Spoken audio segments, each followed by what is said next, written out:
Call this meeting to order. Attendance, please. Ann, Here. Artist, Here. Don, Here. Grant, Here. Jim, Here. Mike, Here. Pam.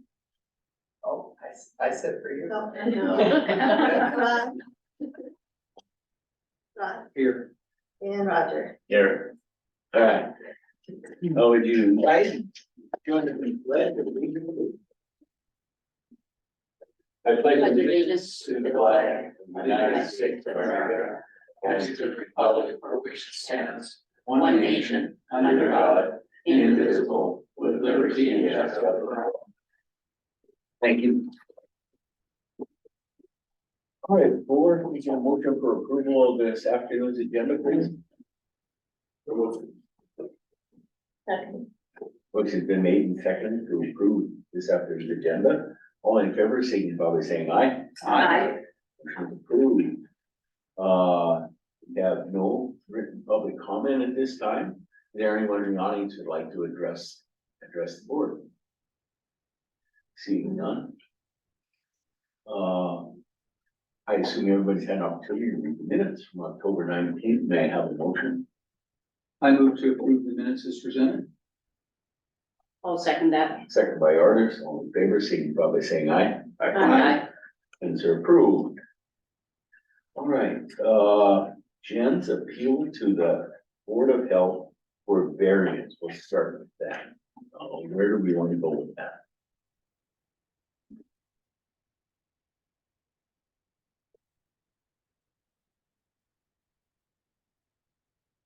Good afternoon, I'm Jim Wardinsky with Environmental Health, and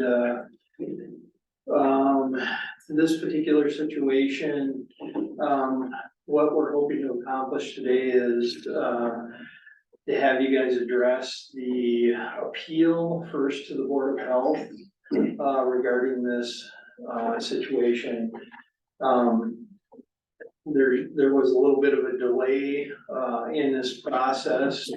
The engineering firm had asked for some extensions. They were trying to get some work accomplished. Typically, we would have the appeal to the Board of Health in one meeting. And then depending on the outcome of that, then a variance could potentially come the next meeting. Because this has been going on since August, we're trying to get it finalized, for all of us. So I guess the first matter at hand is for you to make a decision on the appeal to the Board of Health. In the packet that I submitted, I presented a letter from the health officer with her denial of the appeal. The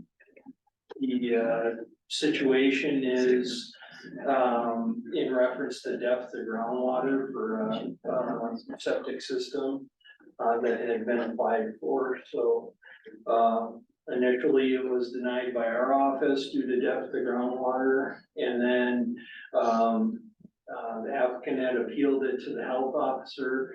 The health officer denied that appeal as well. So now it comes to you. I don't know if the subcommittee wants to weigh in as far as anything, the meeting that we had in reference to that. Once you make your decision there, then we can move forward to the variance if necessary. All right, so the environmental board had a meeting Monday. My question is, do we want to ask Cody to speak? I think Cody Jensen needs to speak on behalf of his client. Good afternoon, board. My name is Cody Jensen. I'm representing 406 Engineering and the client in this project.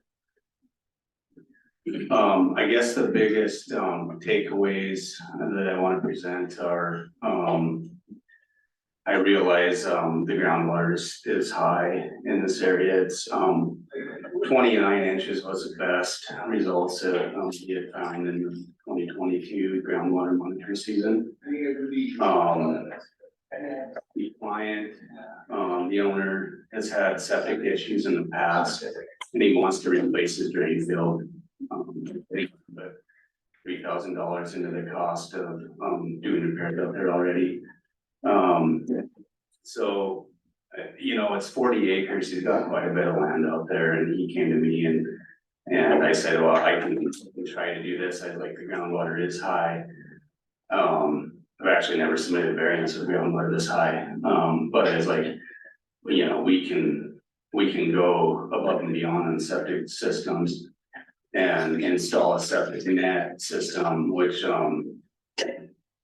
it puts the, outflow of effluent at, nitrate levels at 7.5 MGLs versus the standard system outputs at 50 MGLs.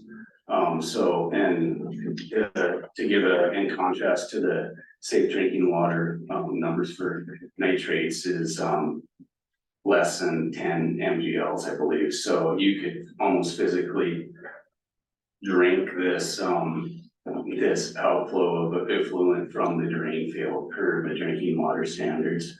So that's why we kind of went the septic net route, to try to get this thing approved. He just wants to put in a guest house. And he wants to increase 1 bedroom on his existing house. Like I said, he's got 40 acres. He's having some septic issues now. And I think he has an existing elevated sound mount currently. We're proposing a shared elevated sound mount between the two structures. Another highlight is the existing well is uphill of his proposed drain field. We have the groundwater flow direction to the south, coming off the mountain, which I think does make a lot of sense. Let's see.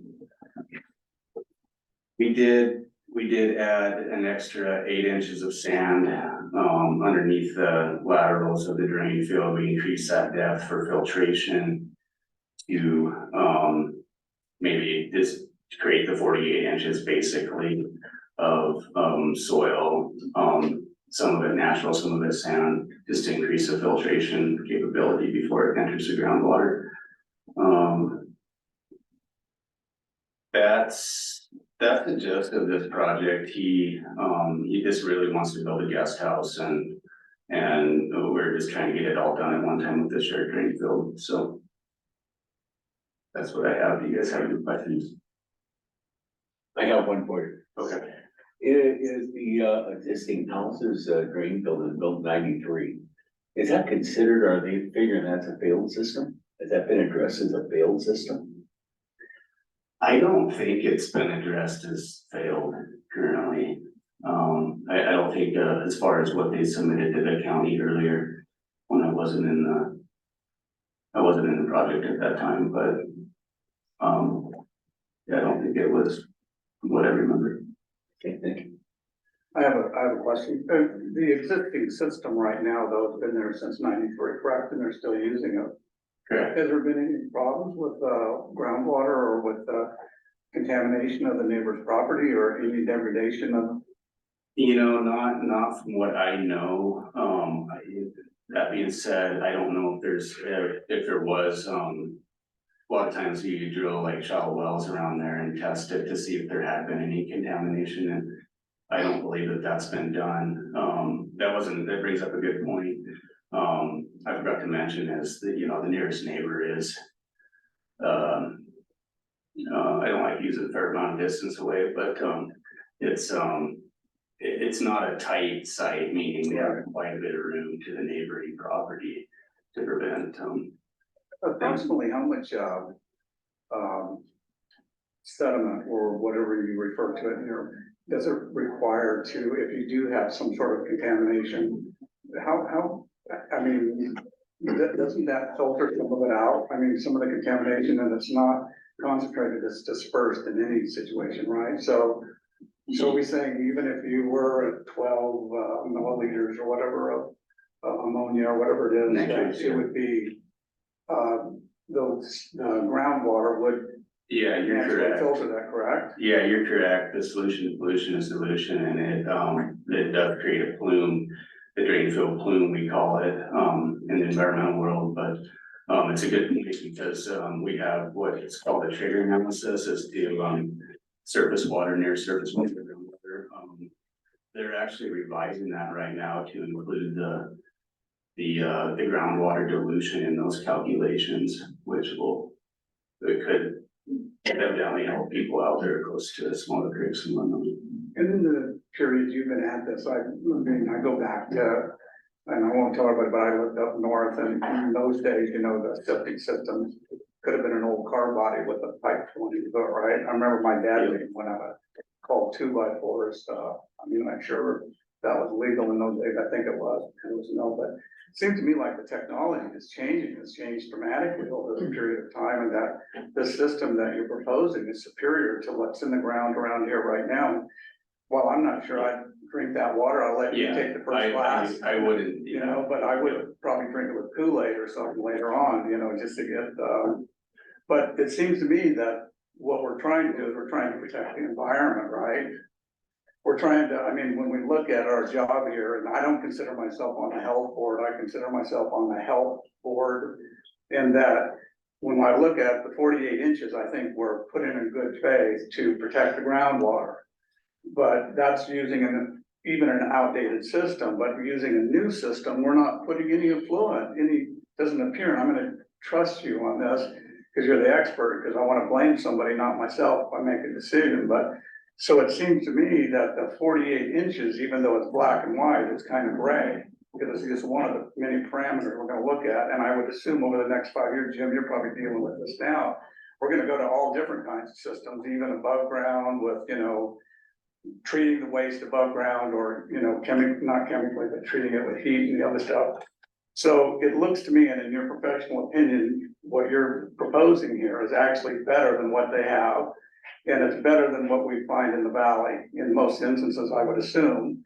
It's Yes. not damaging the water table, in your opinion. It's not in the existing system. It's not, none of the neighbors complain. We don't have any kids out there with 3 eyes or any of that kind of stuff, right? We're not affecting, we're actually helping the environment. Yeah, I mean, like I said, it's a good point, like the existing system, standard rainfill systems emit the effluent at 50 mgls, and this is 7.5, so technically we can get, I've used it on other systems along nearby lakes, we can put at least 5 different homes and still be under that 50 mgls. Okay, and is that the primary contaminant that we're looking at, Yeah, phosphorus is another one as well. We do, I provided results here, we passed that as well, so nitrates and phosphorus. Yep. Okay, and would you say that the system being put in here is better than the surrounding systems perhaps that have been upgraded? I would say, that's very likely. I haven't looked at all the surrounding systems, I think there's some sound runs and whatnot, but like, those are probably emitting 50 mgls. Level 2s is kind of a step up from there, and they're 24 mgls, and this is 7.5, and it's expensive. I want to say it's probably 80,000. I've heard 90,000 to put one of these systems in. Yeah, it's substantially more. So the property owner, I mean, he's aware of that. He wants to protect the environment too, so that's the route we decided to go. Okay. Any question? And the proposal, basically saying you're gonna add additional ground between the laterals down to the water table to ensure that that 48-inch minimum required is still met. Yeah, that's correct. I think it was 8 inches to meet that requirement from I think it was the bottom of the laterals to the groundwater, if I remember right. Any further questions? Right, thank you. I'm sorry, Ben. Yeah, that's fine. So just a question maybe for whoever can answer it. In 93, were the rules that you had to have it 48 inches groundwater? In 93? I think it was 36. 36, right? It was 36 back then. 2012, I think it went to 48, if I'm correct. Okay, so our rules and the DQ rules are now 48 inches to groundwater, right? Yeah. So as a department that does permitting, we have to course, stick by the rules, no matter what we may feel or what we may come up with. It's 48 inches of groundwater right now. Does that need to be changed? I don't know.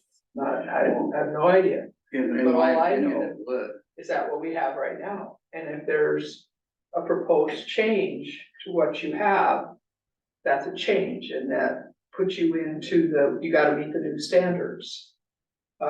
Whatever that is.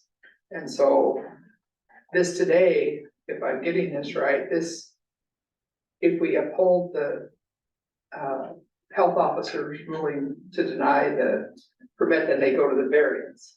And then through the variance, you can work out all these caveats of what we're trying to do.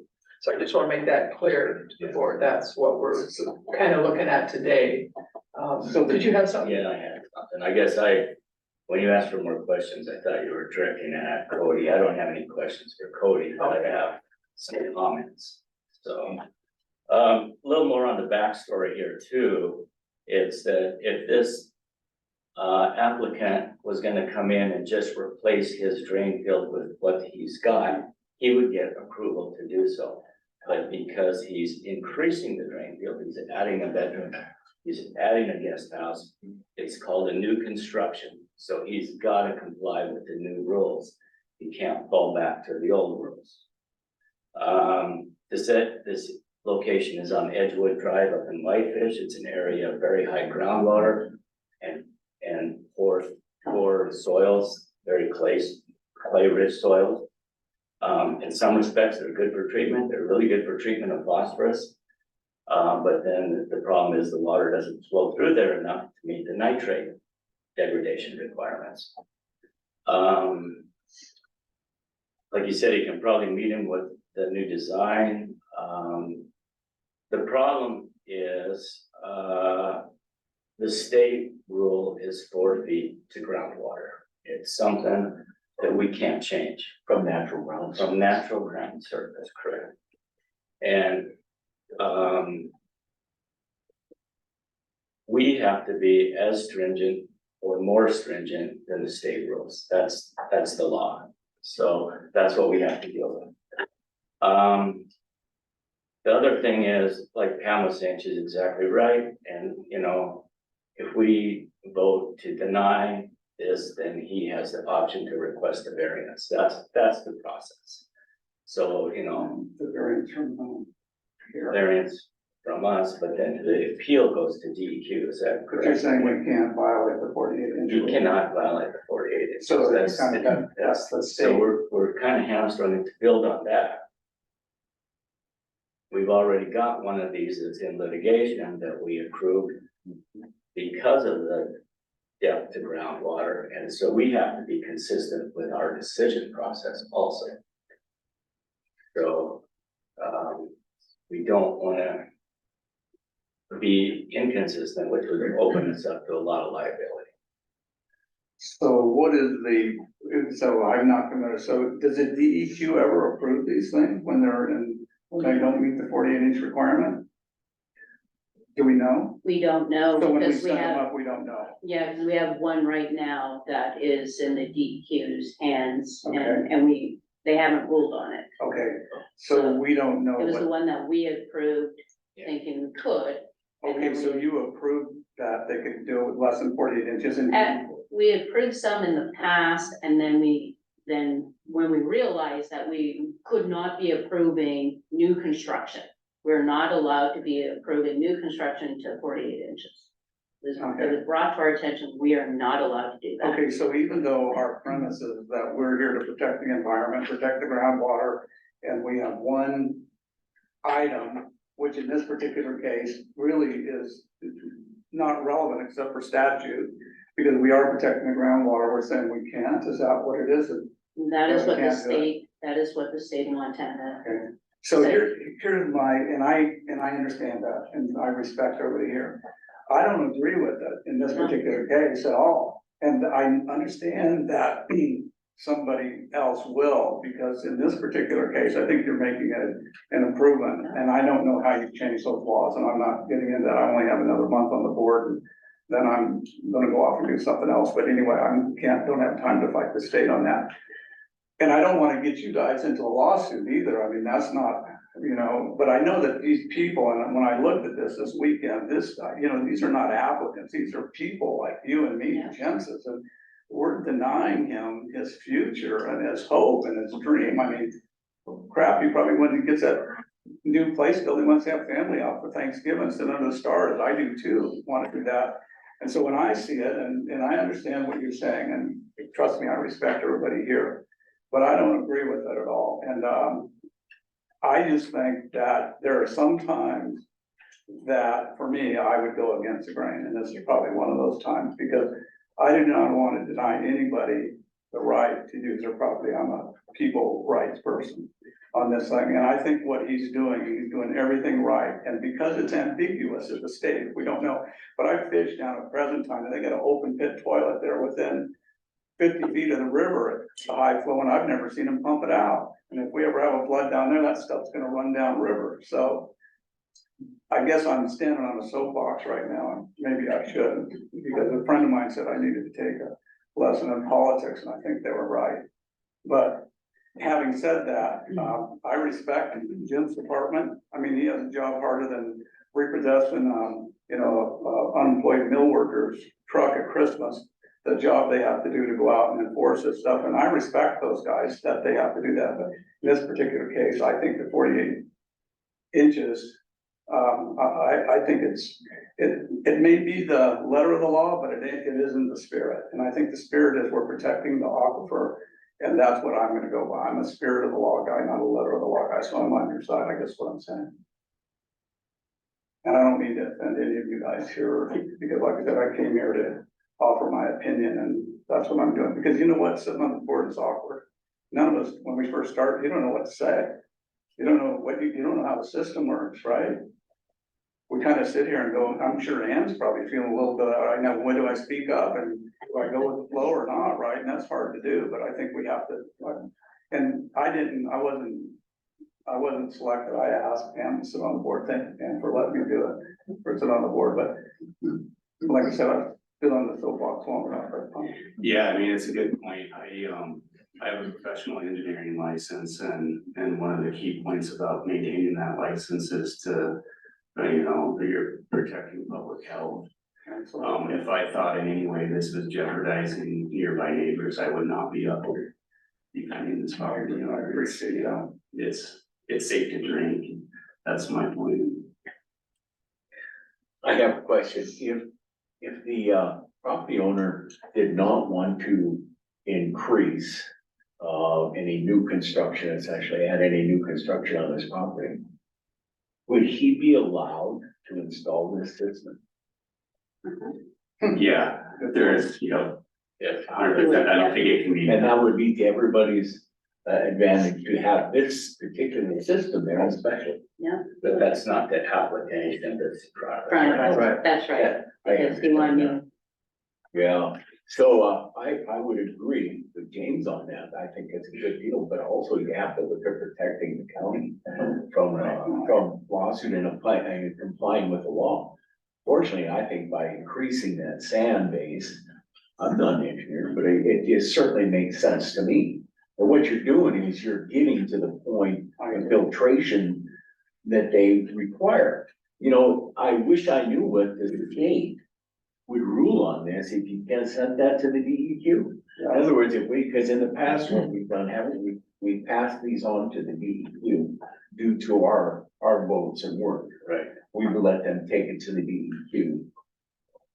And right now, we're in the middle of a problem because of doing that, is that correct? No, we're not in the middle of a problem.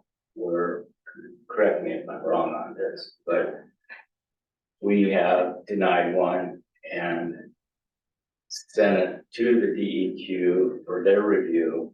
But in the interim, they didn't think our process was correct, so they sued the county. Who did DEQ? No, The the applicant. applicants. Okay, and so that's still being litigated. Sued the county. It's just started. Okay, so let me ask the question, anybody here, an attorney, I mean, is that still, so the end result is gonna be decided through a judge, or what are we gonna do? I think in the past, what we did is we allowed the county attorney to make to help us make our previous decision, isn't that correct? And we went And with that the was his advice, recommendation. and we went with the advice of the county attorney to make sure we were protecting the county from. So we didn't go before, instead of a lawsuit, means at some point in time, we stand from the judge. We shouldn't say it's a lawsuit, it's a, Complaint. he doesn't, the applicant doesn't like our outcome, and so they're going back and forth with the county attorney, correct, Jim? Yeah, I don't want We to. can't really We can't talk about that one, but Yeah, 'cause it's Number all- of it's things that they pending can lawsuit, so. Yeah. Would Yeah. you like Jim to give us some more background on this at this point? Not, he No. can't. not really, Okay, no. okay, Not So there's what are we legal, so- then, what are we then voting on? Well, I guess somebody would make a motion to either approve or deny the Health officer. health officer's Yeah. recommendation, right? And our subcommittee, as we reviewed it and everything, and we agree with everything, but we have to follow state law. Okay. Our recommendation, was to, deny, To uphold the health. uphold the health officer's denial at this point. And So then according to Jim's letter, it's already being sent to DEQ right now? no, No, So that's the next process. that would be the That'd next process if Cody's client wants to. Otherwise, Can I interject? yes, Just for a second. So right now, what you guys are trying to decide is whether or not to, deny the appeal, based on, the gents variance. If you deny the appeal, then we can immediately address the variance. Right. Because, the way that the applicant did it was they submitted their appeal and variance at the same time. So trying to be expeditious about this, the first step is to either uphold the health officer's decision okay, where she denied the appeal. okay. And if you choose to do that, then you can address the variance based on the same information. And that'd be at a later date. Another meeting. No, we can do that We can do it today. today. Would it be today? Oh, I know that's later, okay. Yeah, I mean, it's all the same information.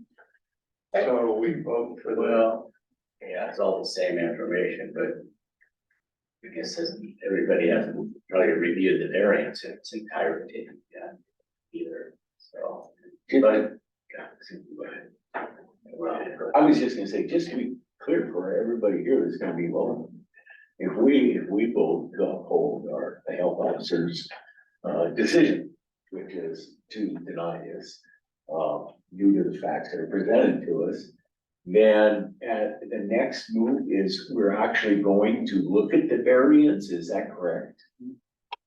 Yes. And, that's my question, is that, and then we would have a separate motion to apply or to approve the variance or to deny it. And at that point of the denial of the variance, then the applicant would take it to the state DEQ. Is that the right steps? that's what I'm, Yes, That's correct. yes. so it's either a double negative or a negative positive, right? So it's kind of like blood type. Right? So we either vote negative, we vote affirmative for the Denial. denial, but then I guess you could do positive, like two X chromosomes, I guess, but there's X and Y. But I'm just trying to figure out, so if we vote one way, are we gonna vote I guess the question I'm asking myself is, we vote the same way on the next, so we vote to agree to the To denial, listen to the but variance. no to the variance, because of that 48 inches rule. That's correct. Even with the sand, now, if you wouldn't have told us there was sand in there, Jim, you told last time, said there's that period between contracts and DEQ. That you're not in any contract, so the DEQ, I think, is specific when I read it, that it has to be. Virgin soil, let's call it. You Yes. can't add, even though it might be an improvement, because I know you got clay in there. And clay is not a good permeable sort, but even with that, meeting that, it doesn't meet the technically DEQs, it meets 48 inches, but not Right. so You we can't- split the baby in half. You can't add sand, it has to be from the natural soil, it has to be from the bottom of the absorption trench to the limiting layer, so that's groundwater.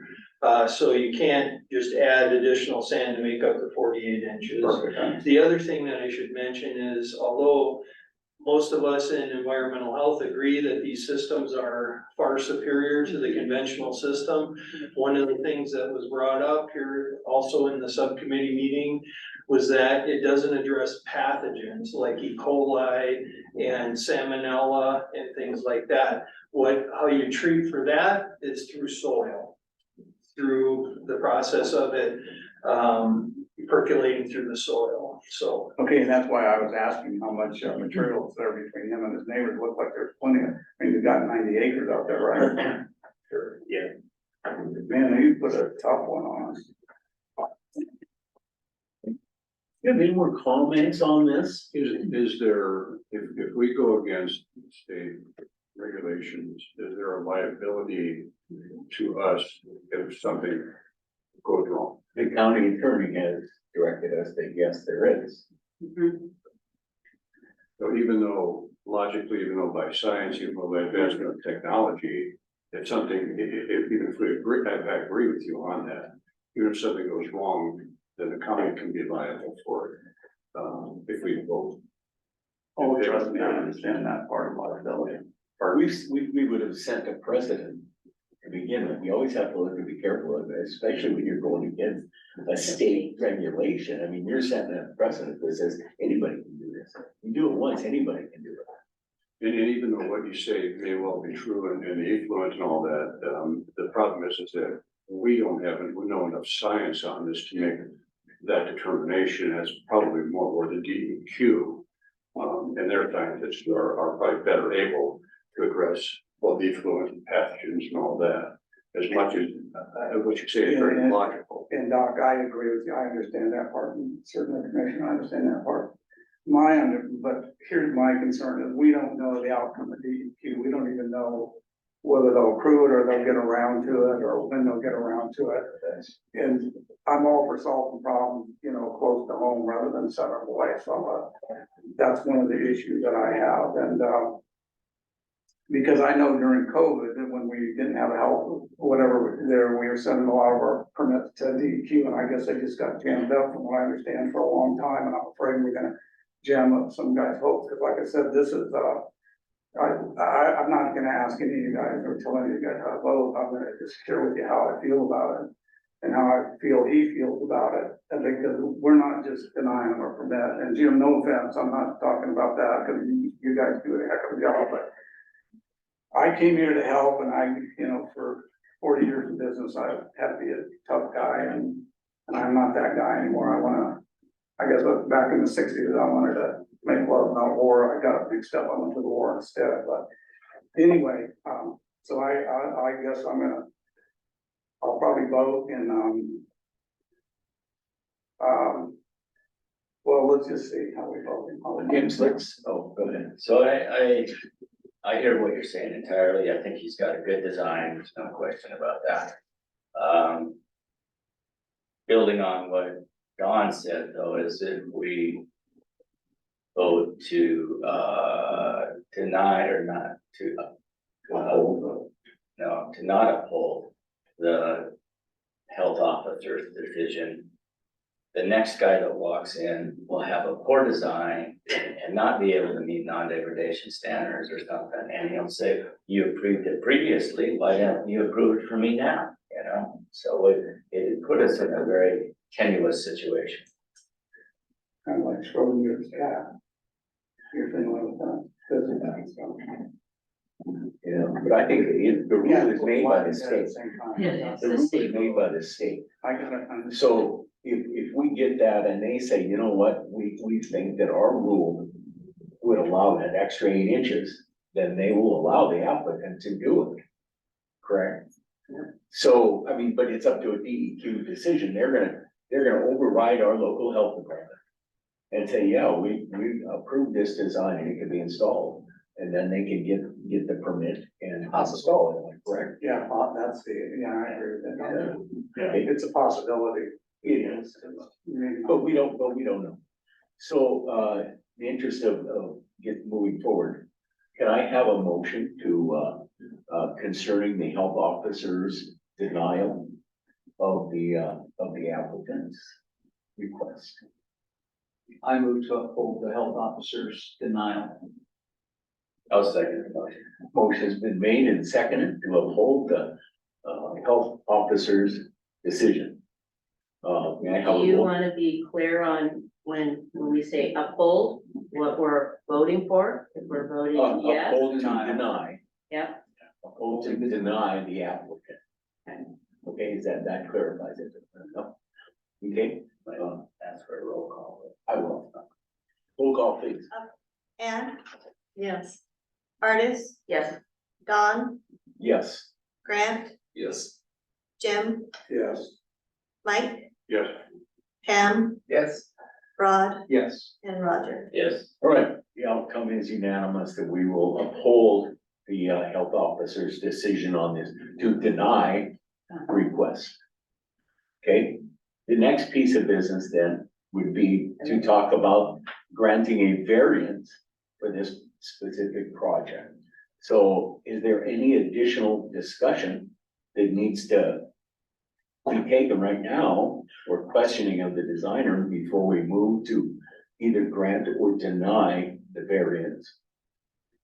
I don't have questions for the designer at this point, but as far as the discussion goes, this is a philosophical thing where we're giving up local control to not state lawmakers, but rule makers, which are not elected officials. And that's the DEQ. So there's part of me would stand with you, Jim, and say, I think we can make this decision based on the science, but the other part is I'm not a scientist. And the DEQ does have scientists. And my whole siding with your side of the argument was changed when I found out salmonella and Giardia and that sort of thing are filtered through, you know, the sediment, not this filtration system. So I will let DEQ take that on. If this is a superior design and it meets all those standards, I will punt this, unfortunately, to unelected officials and give up the local control because I believe that's where the best decision can be made for the welfare of our environment, the water, and ultimately the citizens of Kalispell and Flathead County that won't be paying legal bills if we get it wrong. We'll let someone else with the credentials get it wrong. So I will not support the variance for those reasons. If the DEQ comes back and let's say they deny this variance, do they send a report to us or to the designer or to the owner only indicating why they did that?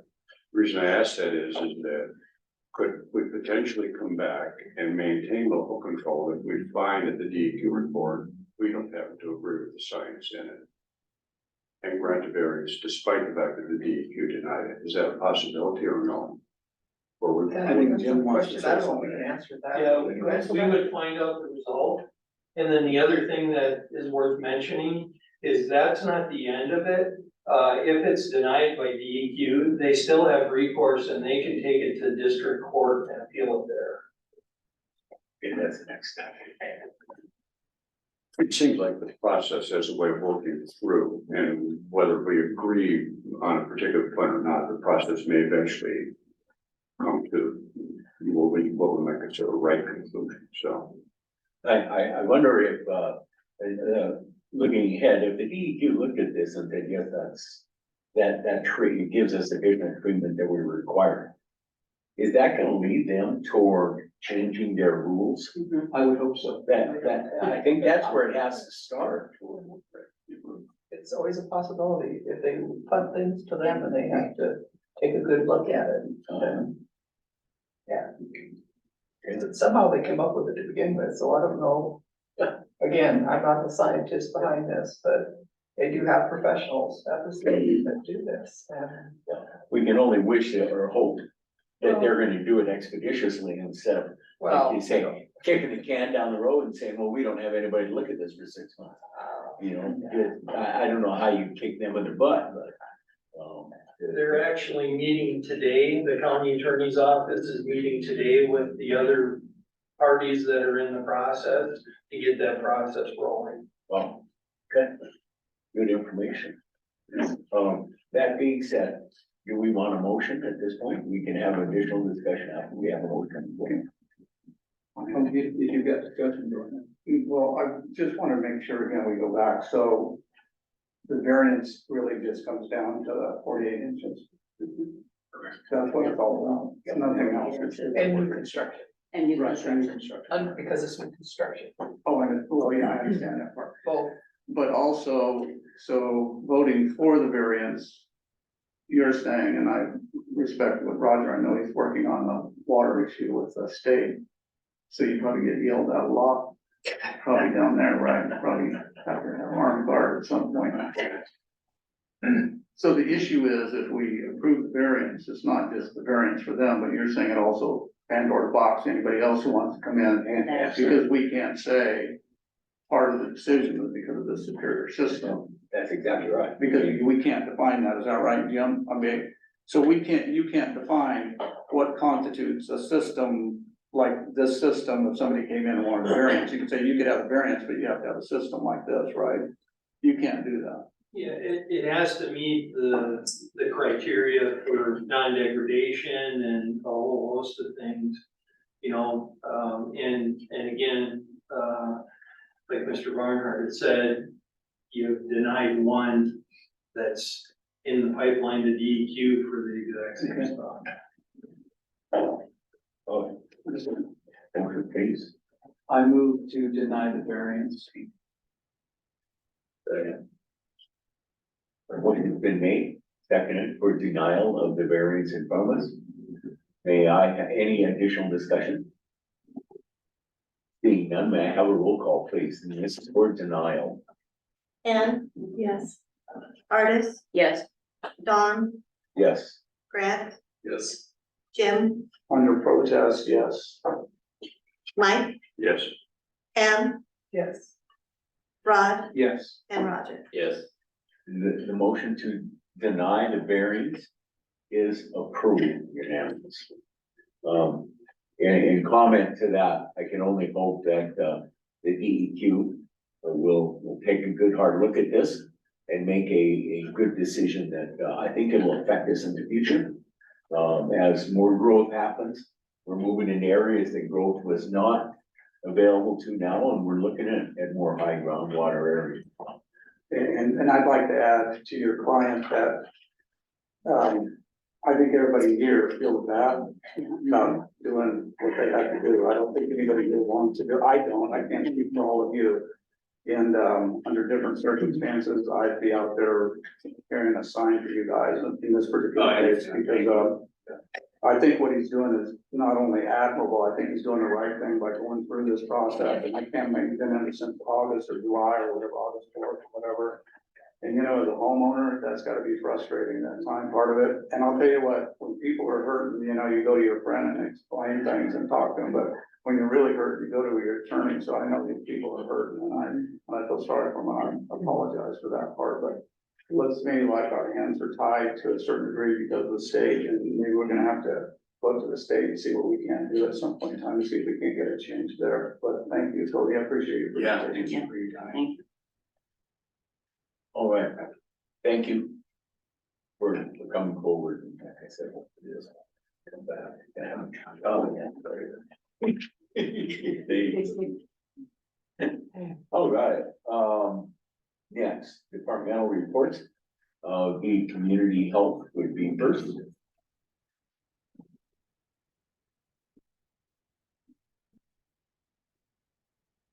Good afternoon, everyone. My name is Mackenzie Gress. I am the new community health supervisor. I've been a nurse at the health department for the past 4 years, and I've been the lead in our immunization clinic for the last year.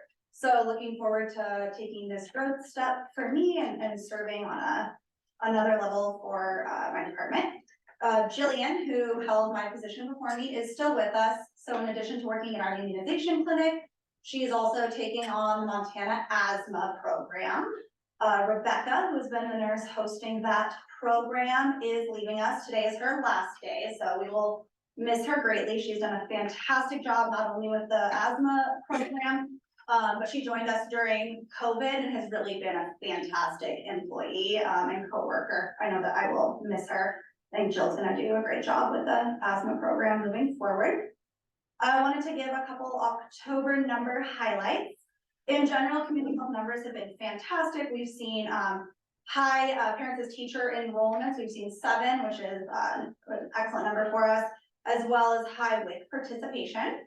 Immunizations, which I've been more familiar with in the past. I have some good numbers on those. We did serve the 1,042 people at our Fairgrounds flu clinic. In addition to those, we served another 879 patients in our immunization clinic, which if you can see our numbers, it's very high compared to past.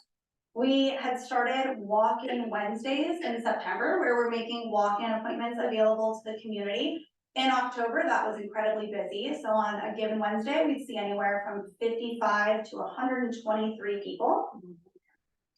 We also held several off-site clinics, which we tend to do throughout October, primarily providing flu shots.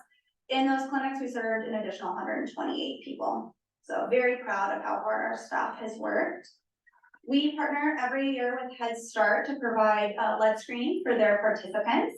We screened 59 kiddos through Head Start in the last month.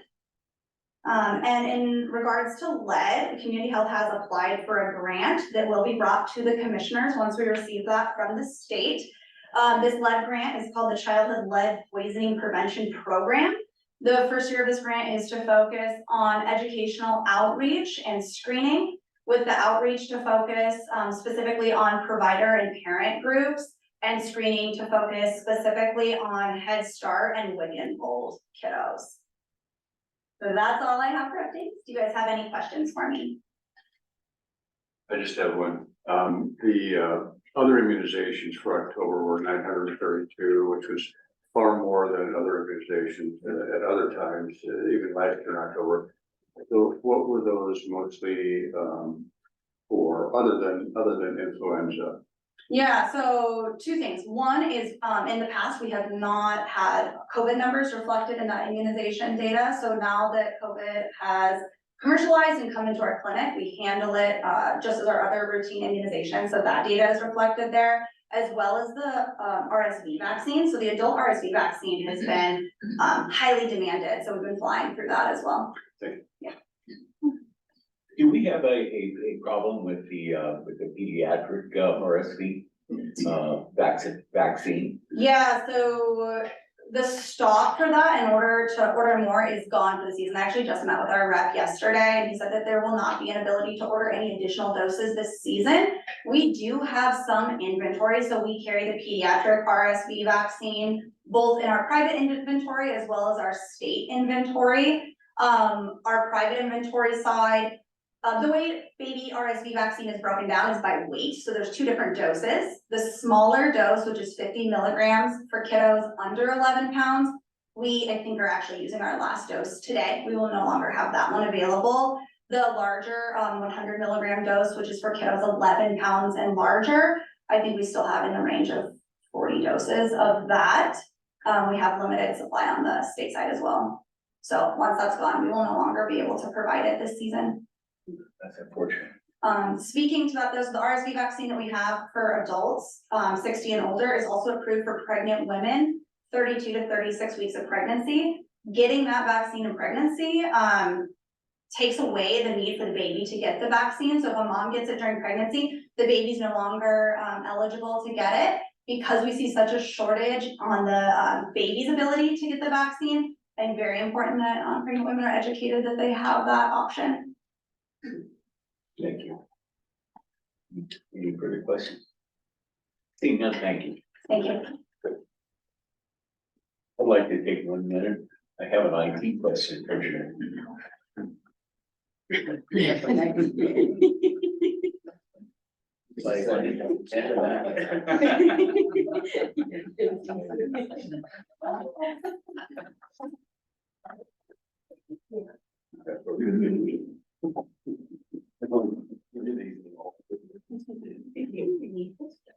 Thank you, moving forward.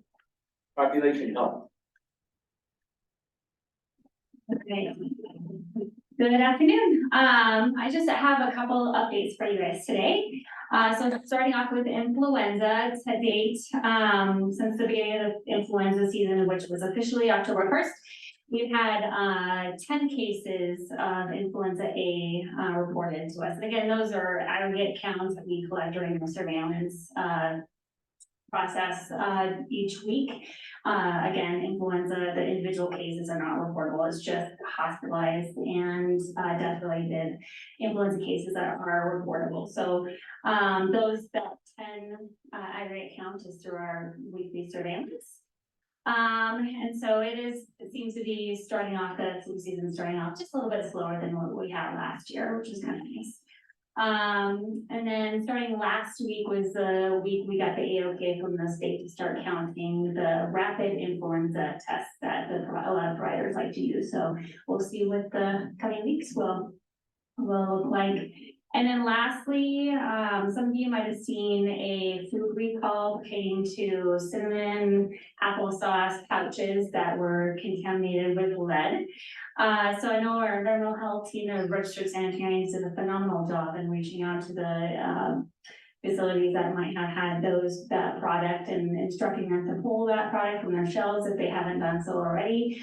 And I think it was, I believe, the Dollar Trees that had that product, the Cowspell and the Whitefish. So again, a huge thank you to the sanitarians who followed up with that.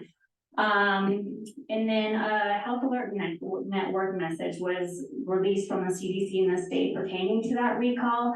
And then we did force that recall information out to the local providers, just letting them know of that and what the recommendation for follow-up is. And right now the recommendation is if there's any kiddos or individuals that have consumed that product, then they need to contact their healthcare provider and look into getting a VNS lab draw done for that lead test. And so far to date, we haven't had any elevated lead levels reported to us that have been linked to that recall, but we'll continue to keep our eyes peeled on that. Any questions? Yeah. Anyone have any questions? Yeah, thank you. Next is family planning. Good afternoon, everyone. So we had a pretty standard month. Our patient numbers are staying level and we are right on track to meet our performance metrics. Really, the only thing that we are keeping an eye on is our Medicaid patient numbers. So if you haven't heard for the past couple of months, people have been being unenrolled from Medicaid because the emergency, it's not a state of emergency anymore, so people have to re-enroll. And so a lot of the time we're finding when patients come to our doors for services, that's when they're finding out that they were dropped from Medicaid. And so this is sort of a catch-22 for family planning because we are considered a safety net where we see patients without insurance and offer our services on a sliding fee scale. So patients without insurance can access those services without worrying about paying. But at the same time, 30% of our visits are Medicaid visits, which helps increase our revenue so we can serve patients without insurance. So it's just really something we're keeping an eye on. We're pushing a lot of messaging out, saying, letting people know to check their Medicaid to re-enroll. So that's going to be our main effort over the next couple of months, is just making people aware and referring them to the resources where they can re-enroll and get help for that. But definitely something we're keeping an eye on to ensure that we have the revenue stream coming in. Any questions? Seeing none, thank you. Thank Jim for environmental health.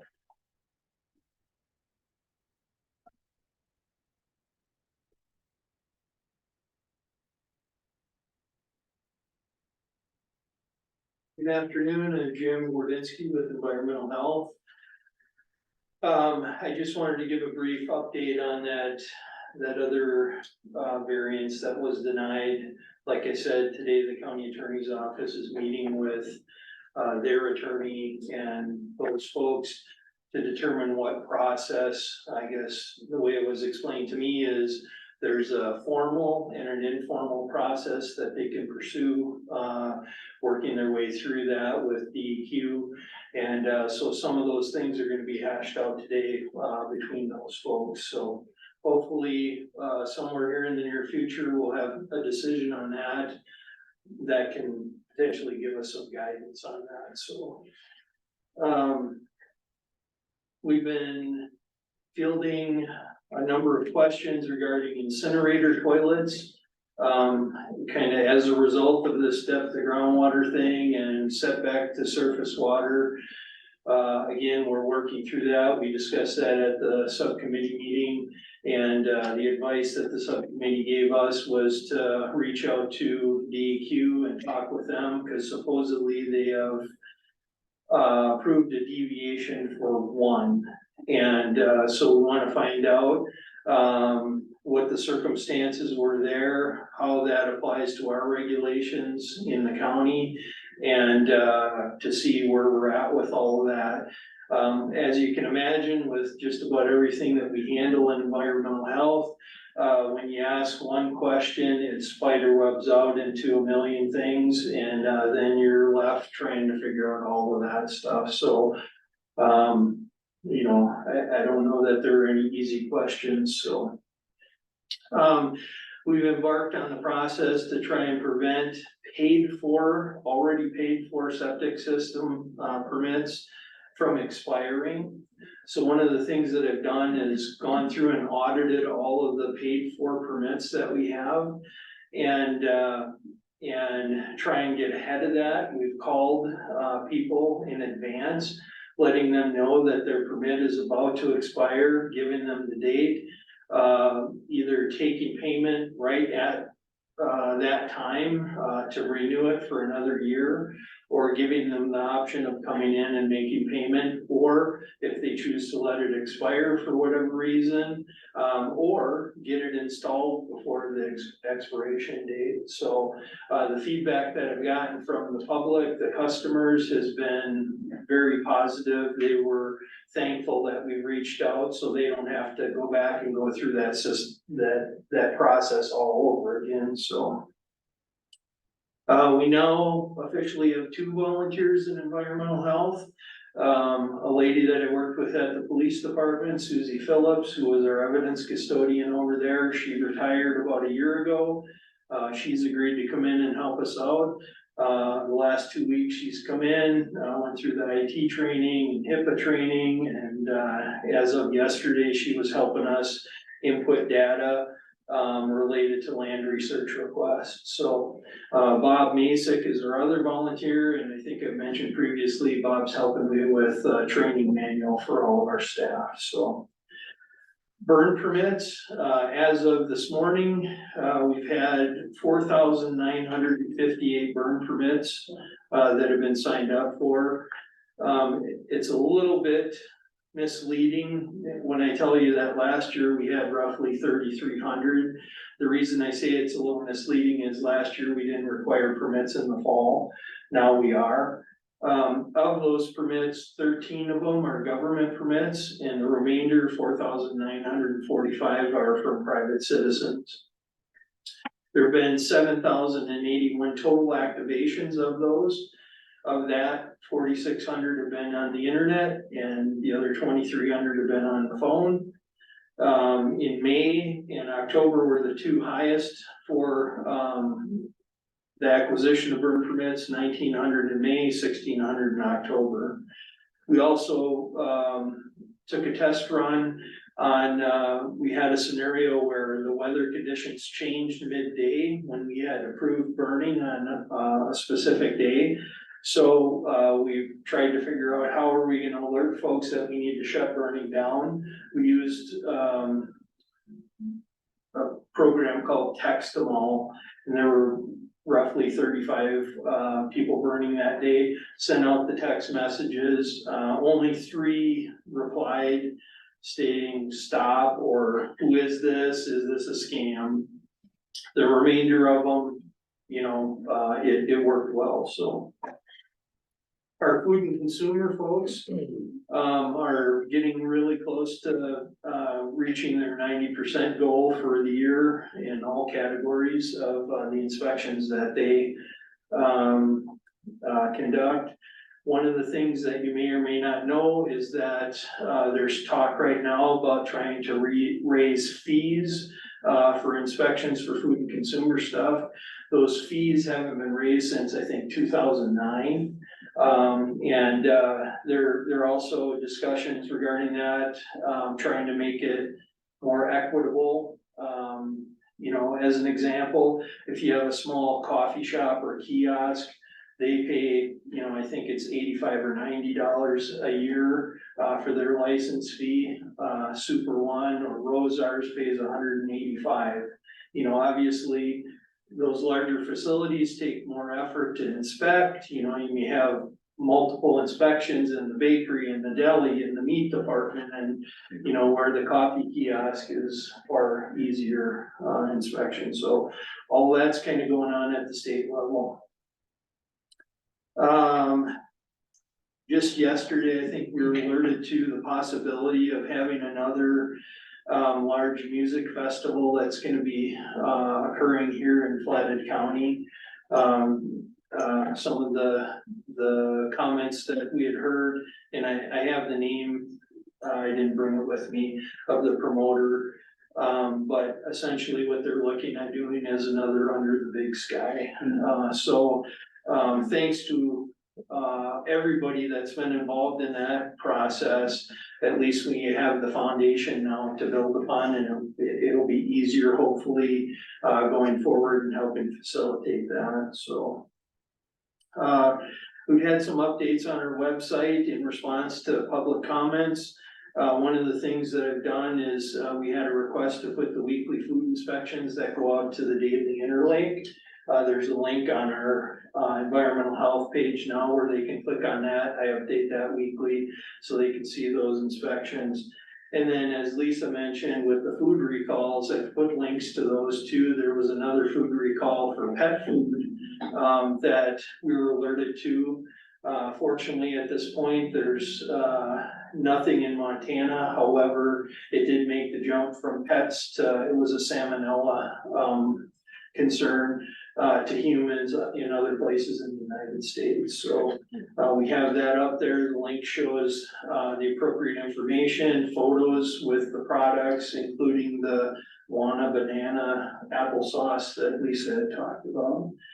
And lastly, we've been diligently trying to get out the groundwater monitoring letters with the results for that. That allows people to apply for their septic permit if that's what they choose to do.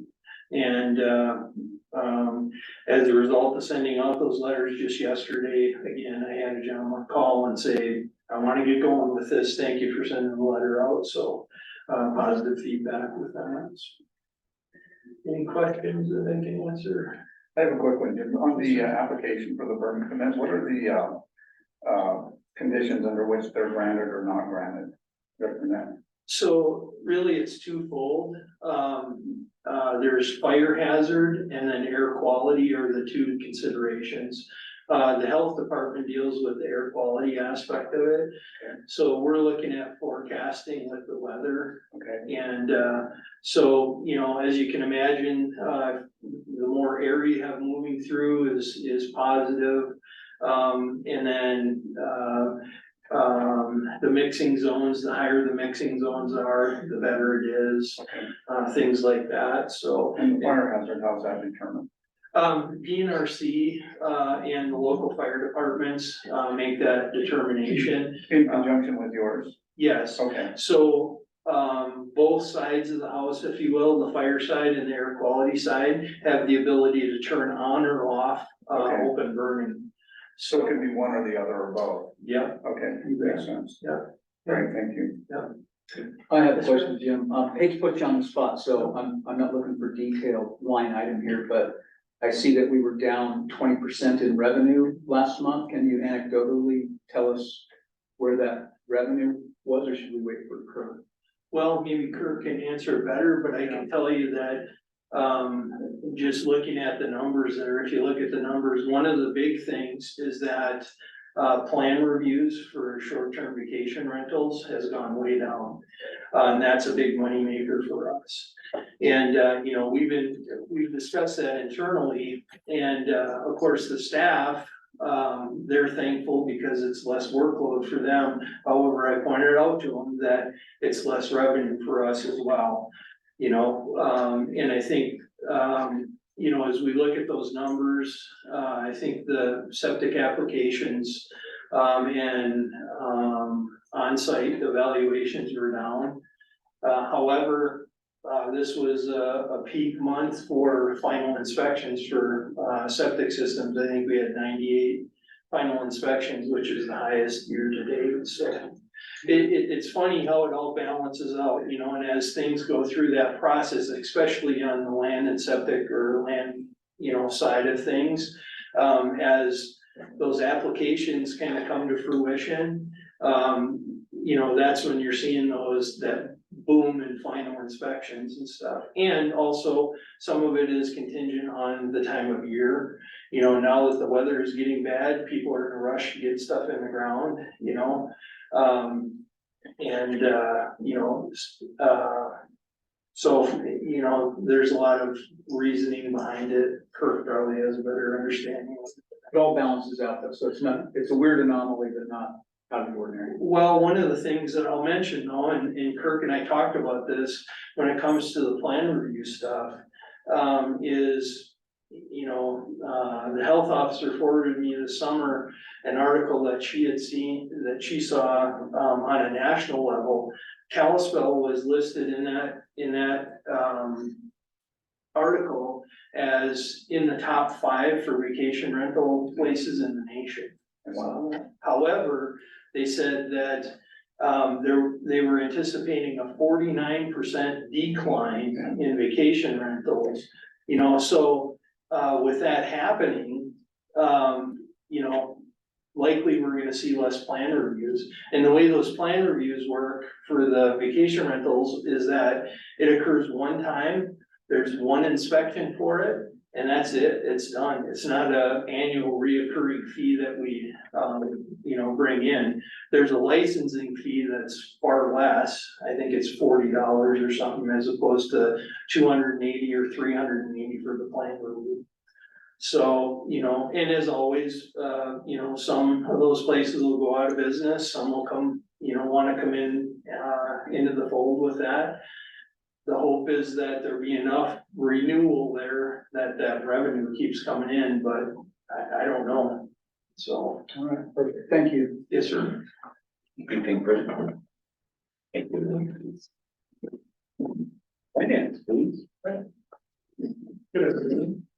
To talk about that a little bit, it's down 20% from last year, but last year was also a big number in October too, so you gotta take it with a grain of salt, it'd take another month or two to see a trend of what's really actually happening, so it might just be a one-off type thing, so, but, like I say, October was a big month last year, so. Cash balance, for the end of October was, 672,000. It'll be a low point here. We'll have our tax revenue coming in over the next, month or two, November, December, about $1 million or so. That'll boost us back up, and then we'll see another low in, April. And so, again, you know, I'm not too worried about that 20%. We'll just look for a trend on that to see if there's anything going on, but, immunization in general, revenues are up. And we'll offset that in the bigger picture, so. Any questions on the financials? Seeing none, thank you. Come on, the help officer report. Ooh, fun. Generally gave me a couple updates for you guys. First off, we just want to thank the commissioners for approving several of our HR requests that were sent your way this week. One of those, just so you guys are all aware what those were, one was a position for a sanitarian where Kirk helped me work some magic of replacing a current position that we had in our general fund and turning it into a sanitarian position instead of our float health admin. We decided to make it a sanitarian as the job duties for a sanitarian encompass way more, and it would help their team out substantially. So that's one of the changes we did. The second one that was approved was our crisis care coordinator to add on to our crisis assistance team for our mobile behavioral health response. So that position is currently posted in-house and will be going externally here in a couple of days, I assume, when that countdown is done.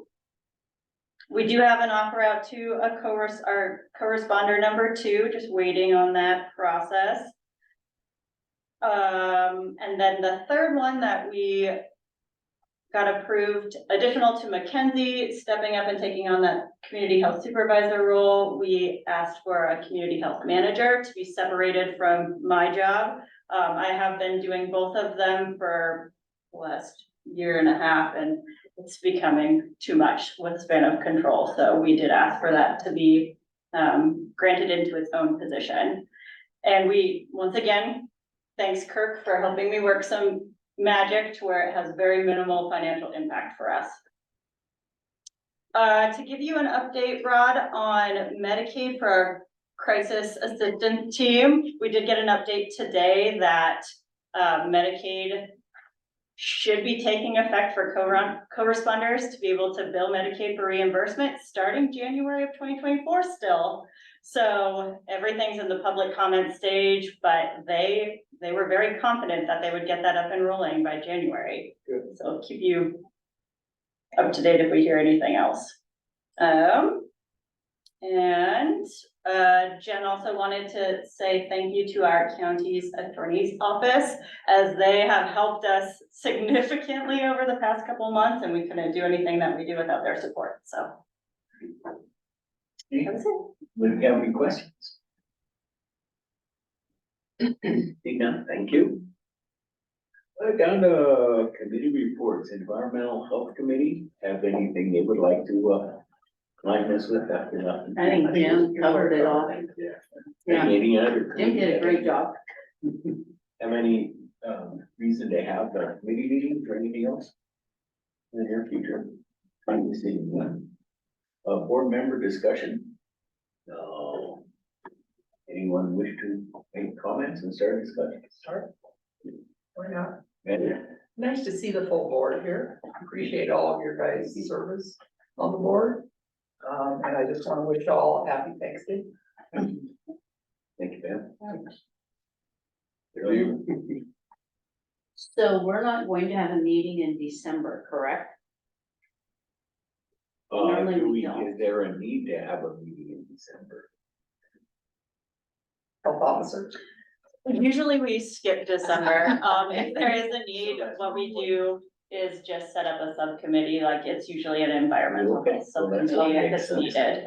So I guess we can say we're not going to have it in December. That's right, so then we want to Everybody. thank. I was gonna do that. Happy New Jump Year. onto that. Yeah, happy New Year. But then we want to thank Roger because Let's just he cover the is whole- not, You 2 months. yeah, Roger's not renewing, so this will be his true official. Oh, yes. Oh, Oh, well. yes. And Jim, Well, And Jim, you said you're not renewing either, right? No, I'm not going to be, because I thought it was only for a year when we started. It's 2 years. Oh. well, You're 2 years. No, I thought I read it was only 1 year for me, but no, then I will. I thought it was being polite, not having to have somebody tell me they didn't want me back. No. And just so you guys know, I do travel extensively, so That's okay. oh, you're fine. Okay. You're fine. Because I still am, I'll be gone again here in the next few weeks, so. Yeah. But I do want to thank Roger for all his knowledge and help on this Yeah. board. I've only been here a couple of years and you're just been invaluable to do what we do, and I understand that as we get on, you know, it's time to step back from things that we can no longer. Yeah, we've gone through the COVID issue and before that, so, Now you're going through the 48-inch issue. now I'm going through the retirement issue, so It's time to scale back. I understand it's totally. been a pleasure to work with all of you over the years, and I've enjoyed my appointment. Thank you for staying on the board of adjustment. And I did re-up for the board of adjustment. I call it the board of attitude adjustments. Well, huge thank you for what you've done and served the Thanks, county. Yeah. And good luck in the future. Have some fun. I'm sure paths will cross. Anything else? If I'd have known Roger was leaving, I would have brought a cake. You know, I kind of feel like I'm in the dark. You can buy me a beer. We can serve that downstairs. You're on. Anyway, lots to be thankful for in this community, so we'll start with that. Christmas comes and all that, but yeah, be sad to not see you all for it seems like 2 months. It will be 2 months by the time January rolls around. Yeah. So. And I want to share one thing if I can, because I'm not as outspoken as I normally am. In business, I'm known to be quite outspoken. But I appreciate this opportunity to work with all of you here and to learn something that I never would have seen before this side of it. And I don't know how to approach this. You know, when I was a kid, we used to jump off this big rock, and there was even one higher, and I jumped off it once, and I didn't realize you're supposed to cross your ankles, and I hit and I pulled the groin and couldn't walk for 2 weeks, and maybe that's what's gonna happen today. But I think in this board and what I hope to bring, and I hope that we get to that point, I think we are to a large degree, is I really think we're here to help, to solve problems, not make more problems. And man, I commend these guys who sit on the front line like Jim out there, has to take all that beating. But you know, I've been on both sides, and when you come into these departments, I know the average person's scared to death when they walk in, because when they walk into the health department or even to your banker, all you see is no. And I'd like to take away that fear from the people that come into this department for any of us, you know, and I don't know that issue with, you know, with community health and population, hope you do an excellent job, but I'd really like the people to know out there that we do want to help them. And we want to find every methodology and every way we can to say yes in these things. And I understand that we can't violate the state, but maybe there is a time we can, I don't know. Sometimes, like I said, it's not the letter of the law, it's the spirit of law that I think really matters. And I think there's good intentioned people, Rod, I go back to you. There's a lot of people with good intentions, but can come up with bad rules. And I don't want to get us in a lawsuit or any of that other stuff. That's why I voted under protest. And artists, I certainly respect you for what you do and for on the subcommittee to have to go through this first and take a look at this stuff in a very analytical and a very positive and a very good way so that we keep this thing on track. But I hope that we are on the health board here. And I hope that's what we become with the help. We want to help everybody that we can. And the last thing I want to do is take away anybody's rights to their property or their ability to enjoy their property any more than I want to come into your house and tell you how to live or whatever else. That's what being in Montana is. And, you know, I'm from here a long time ago. I've been gone 50 years. And I'm like that, I told you those elephants in the Tarzan movie that go back to that underneath that waterfall to die, and I came back here to die, and I don't mean that in a morbid way, I mean that in a great way. I came back here to, I hope my last vision is looking at those mountains out there, and on a good day, Jim, that their quality is good, by the way. And that's why I came here, and I wanna make sure everybody else enjoys that too, and I know this valley is growing, and I don't know how we're gonna handle it. I don't think there's any one way we can. I think that's why Roger's leaving, because he doesn't wanna have to deal with that down the road. But anyway, there's no good solution, but there are a lot of solutions to it. And I think if we come in this and we remember that everybody on the other side is not an applicant, they're a human being just like us, mom, dads, go to soccer games, pay PTA, go to the PTA, and they pay everybody's here salary. And I think we gotta make sure that we always keep them first and foremost in our mind when they come here, even if we have to deliver bad news. I wish we knew what the DEQ was doing. I don't have much hope for that process because the larger you go up, the larger the organization, the more no's you get. We all know that, how that works, but that's why I'm here, and that's why I'm gonna stay on the next year. And if I ever get to the point where any of you are offended, let me know. Because it's not my intent. I'm the guy in high school that wanted to be liked by everybody. And except for a few teachers who didn't, but most everybody else did. And I hope that we can come to the same conclusion, and that we can actually help this community and help this community grow and prosper, be part of this and make it not only better for them, but better for us as well. And that's why I voted for Pam, and I'm behind Pam because she's the best county commissioner. This is not an advertisement for her because she's not running again. But if I had to pattern myself after a politician, and I've been around a lot of them, I think she's the best one I've been around. And I've been around some big ones. I mean, I'm talking about governors and senators and heads of state and stuff, but on a pure get to know and get the work done, and somebody who really cares about this community. And that's why I said, I asked to be on, maybe out of ego a little bit, it wasn't actually, you don't wanted to help, but thank you for saying yes, Commissioner, I appreciate it. I appreciate you being on. And thank you for the kind words. Any further? Being none, I have a motion for adjournment. I move that we adjourn. Second. Voice been made and seconded by James. All in favor, signify by saying aye. Aye. Meeting adjourned. Happy Thanksgiving.